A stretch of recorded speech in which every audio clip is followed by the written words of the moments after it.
Welcome to another Basics of the Bible video. My name is Christopher Scott, and in this video we are going to look at the book of 2 Samuel.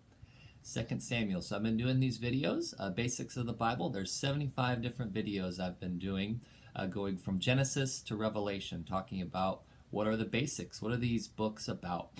So down there in the description of this video, there's a link to the playlist where you can watch all of those for free here on YouTube. So thanks for joining us.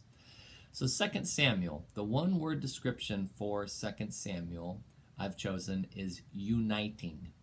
Uniting, because the book of Samuel is about David uniting Israel all together and uniting the land together and conquering and taking land and expanding their kingdom. So 2 Samuel is about uniting. The author of 1 and 2 Samuel specifically tells the story of David, his family heritage, and his eventual rise to the throne.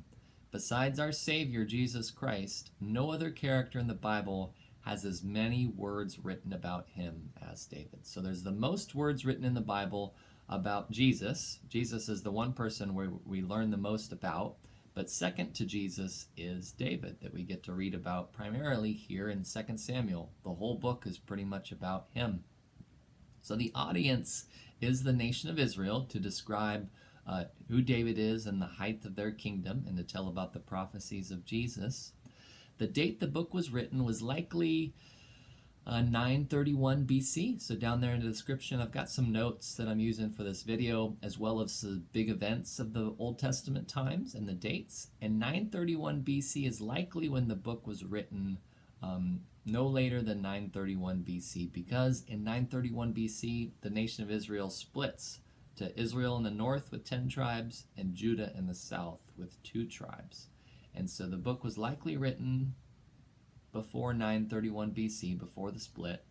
But this book describes David's reign as king, which takes place from 1010 BC to 970 BC. Those 40 years is what this entire book of 2 Samuel talks about, just a short 40-year period.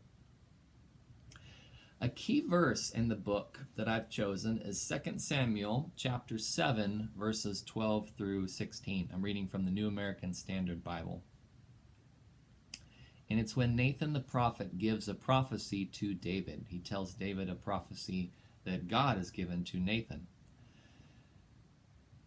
So Nathan says to David, "When your days are complete and you lie down with your fathers, I will raise up your descendant after you, who will come forth from you and will establish his kingdom. He shall build a house for my name, and I will establish the throne of his kingdom forever. I will be a father to him, and he will be a son to me. When he commits iniquity, I will correct him with the rod of men and the strokes of the sons of men. But my loving kindness shall not depart from him, as I took it away from Saul, whom I removed from before you. Your house and your kingdom shall endure forever. Your throne shall be established forever." That's 2 Samuel 7, 12 through 16. And this is a prophecy about the future of David's family and David's kingdom, that through David's family there would always be someone on the throne in Israel. That person might disobey and will be corrected, which talks about Solomon, but that person would always rule on the throne, which is Jesus. So this is a prophecy. Sometimes prophecies have a couple of different people referenced in it. And here it seems to be talking about Solomon and maybe the descendants of Solomon that don't follow God, so God corrects them. But ultimately this prophecy seems to be describing Jesus and how he will be on the throne forever. So that's the key verse, 2 Samuel chapter 7, verses 12 through 16. An outline for the book I've borrowed from Warren Wiersbe. His book, Be Restored, has a great outline where he talks about the first 7 chapters of 2 Samuel are about how David unites the people. He unites the people. Then chapters 8 through 10, David expands the borders of the kingdom. Chapters 11 through 20, David disobeys the Lord. That's when he sins with Bathsheba. He does his census and disobeys God. Chapters 21 through 24, David closes his reign. So that's one outline from Warren Wiersbe. If you ever come across those commentaries by Warren Wiersbe, they're the B series, B-E, Be Restored, Be Successful, Be Joyful. They are great books that you want to have in your library. Another great outline I like is from Ken Hanna's book, From Moses to Malachi. He talks about how the first 10 chapters are about David's triumphs, David's success. Chapters 11 and 12 are about David's sin. And then chapters 13 through 24 are about David's troubles. And that's from Ken Hanna's book, From Moses to Malachi, that I actually have here, that I'm using to hold up my notes here that I'm reading from. But it is a great book that you'll want to have for your library if you're serious about the Old Testament and knowing the background and who wrote it and the dates. It's a great resource. It's a little expensive, I think $35 to purchase it new, but it is a good one. So I have a link down there in the description where you can purchase that book. It is an affiliate link, so I earn a small commission if you purchase it, just so you know. So here in 2 Samuel, back to our 2 Samuel, we see that the kings cannot get the people to follow God righteously. We start to see that here and there. When we did our introduction to the book of Exodus, I'll put a link up there, we talked about when the law is introduced, there are 4 groups of people that try to get Israel to obey the law. The first group were the priests. The second group were the judges, and now we have the kings, and then the last group will be prophets.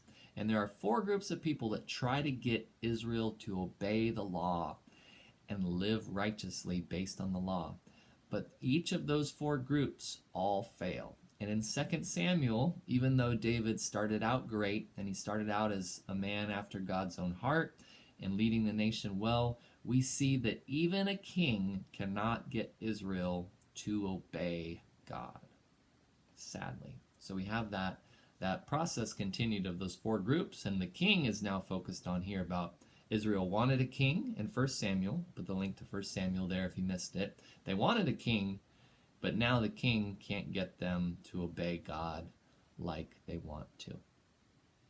So that's the book of 2 Samuel. And 2 Samuel is part of the historical books. So there's 66 books in the Bible, 39 in the Old Testament, 27 in the New Testament. Out of those 39 in the Old Testament, there are 5 books of Moses and then 12 historical books. And 1 Samuel and 2 Samuel are part of those historical books.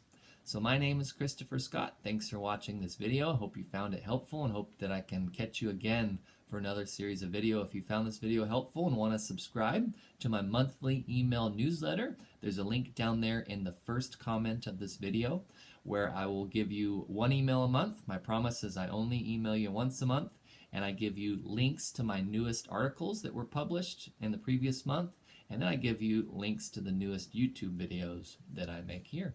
So thanks for watching. I hope to catch you again on another video soon.